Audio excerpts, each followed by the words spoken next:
Naging matagumpay at masayang isinagawa ang Vice Mayor's League of the Philippines Quezon Chapter na ginanap nitong araw na Biyernes, December 20 sa Soler Hotel and Resort sa Quezon City. Pinangunahan ng kanilang Pangulo ng samahan na si Infanta Vice Mayor Lord Arnel L.A. Ruanto kasama ang lahat ng mga vice-alkalde sa buong lalawigan ng Quezon na nanaig ang diwa ng Kapaskuhan na sinariwan nito ang kanilang nagawa at naging ambag sa probinsya, lalo na sa pag-aaral ng mga pulisiya sa pamamagitan ng programang inilunsad ng kanilang Pangulo, ang Leadership Academy, na madami ang nakapagtapos sa naturang aktibidad. Ayon kay Ruanto, malaking tulong ang sama-samang pagbalangkas ng resolusyon at ordinansa, lalo na sa mahalagang usapin sa probinsya na makakatulong sa kanilang mga nasasakupan.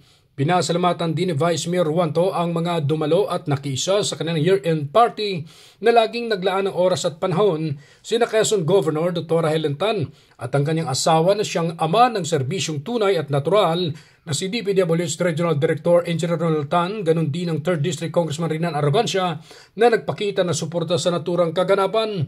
Alam niyo, talagang fulfilling ulit itong araw na ito kung saan nagsama-sama yung mga vice mayors natin sa lahat ng munisipyo dito po sa probinsya ng Quezon, at we're very blessed and honored dahil every gathering namin, especially December, talagang lagi nag-e-effort pumunta si Governor Dr. Helen Tan, si R.D. Ronel Tan, at saka si Congressman Rinan Arrogancia.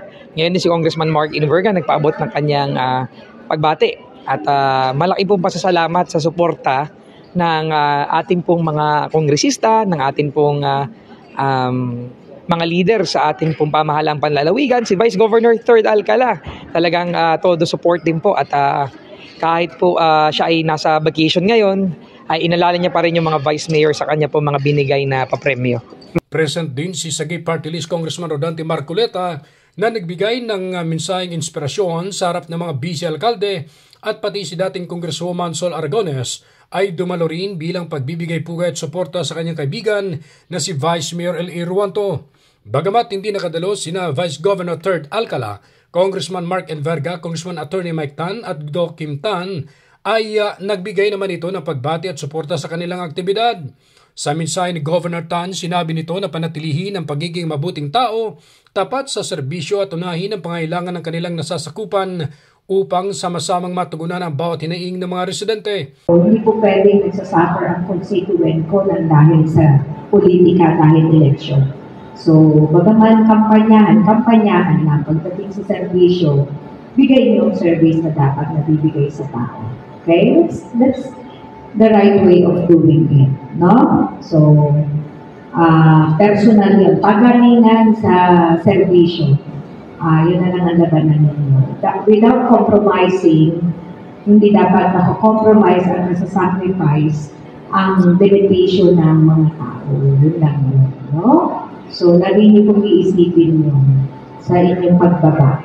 Okay? Katulad ng sabi ko doon, maging mabuti ka lang, I think magandang puhunan na yun para mahalin ka ng tao.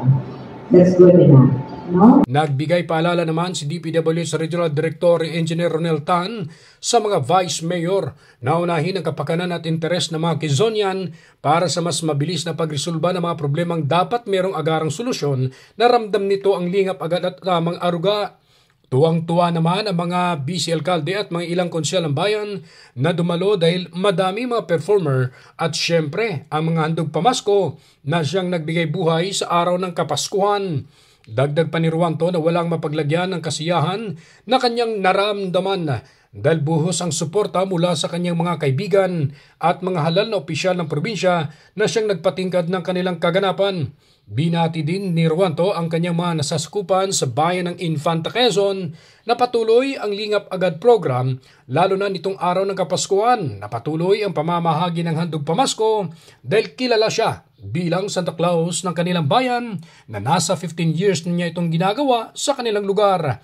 Hangad ng vice-alkalde na laging mananaig sa puso ang pagmamahalan, pagbibigayan at kapatawaran upang magiging panatag ang pamilya, tuloy-tuloy na dadaloy ang mga pagpapala ngayong araw ng Disyembre. Ronda balita mula sa lalawigan ng Quezon, ako si J.R. Narit, naghahatid ng mahalagang impormasyon at balitang totoo.